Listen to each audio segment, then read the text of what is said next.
Hello friends, नमस्ते। मैं मंजू पांडे अपने यूट्यूब चैनल में आप लोगों का स्वागत करती हूँ। सोहर गीत सुनाने चल रही हूँ। जैसा लगेगा कमेंट करके बताना।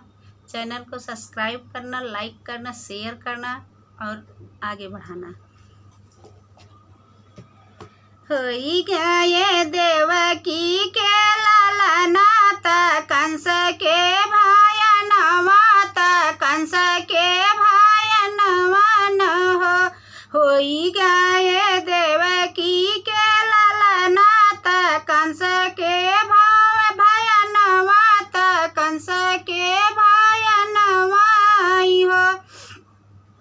सखिया रही गईले कंस के अधूरा त सब हो सपनवा त सब हो सपनवाई हो।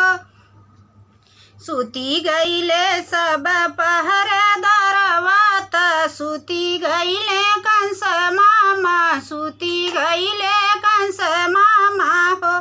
सखिया होई गए अठमा लालनवा त कल के कोठरिया में, कल के कोठरिया में हो। सखिया होई गए अठमा लालनवा त कल के कोठरिया में हो। देवकी कहाई वासुदेव जी से हाथ जोड़ी ललन के छिपाई आउत, ललन के छिपाई आउत हो। देवकी कहाई वासुदेव जी से हाथ जोड़ी ललन के छिपाई आउत, ललन के छिपाई आउत हो। कृष्ण के धैले निसुपवा में सिर पे उठाईली है, सिर पे उठाईली है हो। सखिया चली दी है गोकुल नगरिया त नंद के भावनवा त नंद के भावनवा हो। सखिया चली दी है गोकुल नगरिया त नंद के भावनवा हो। सूतल रहलिया सोदत अपने महलिया त अपने महलिया हो। वसुदेव दिहले हैं कंस कृष्ण के लेटाई त कन्या के उठाईली है, कन्या के उठाईली है हो।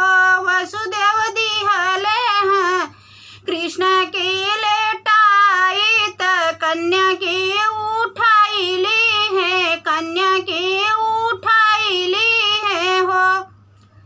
सखिया चली दी है मथुरा नगरिया त कंस के भावनवा त कंस के भावनवाई हो।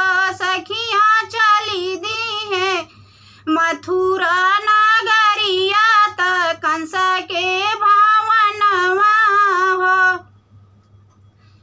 कंसा सुनीली है कन्या के आवाजिया त जेलिया में आवई त जेलिया में आवई हो।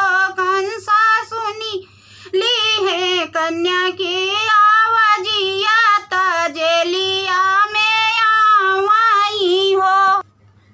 सखिया कन्या के लिहले उठाई त देवकी आरज करई, देवकी आरज करई हो। सखिया कन्या के लिहले उठाई त देवकी आरज करई हो।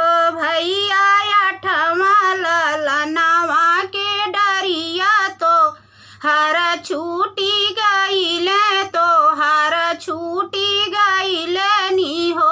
भैया अठमा ललनवा के डरिया तो हर छूटी गईले, तो हर छूटी गईले नी हो। त कन्या जन्म ली, कन्या जन्म भाए हो। कंस तब नहीं छोड़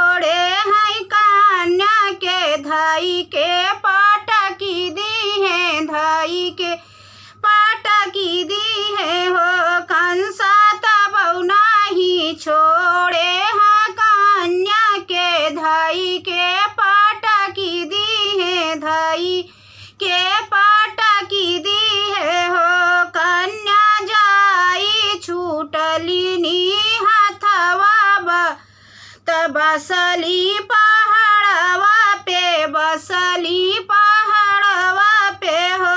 कन्या जा छूटली नी हाथवा से बसली पहाड़वा पे, बसली पहाड़वा पे हो। कन्या दाई दी कंस के आवाजिया तोहराई काल जन में, तोहराई काल जन में हो। कन्या दाई दी कंस के आवाजिया तोहराई काल जन में, तोहराई काल जन में हो। तोहराई काल जन में गोकुला में यशोदा महलिया में, यशोदा महलिया आई हो। तोहराई काल जन में गोकुला में यशोदा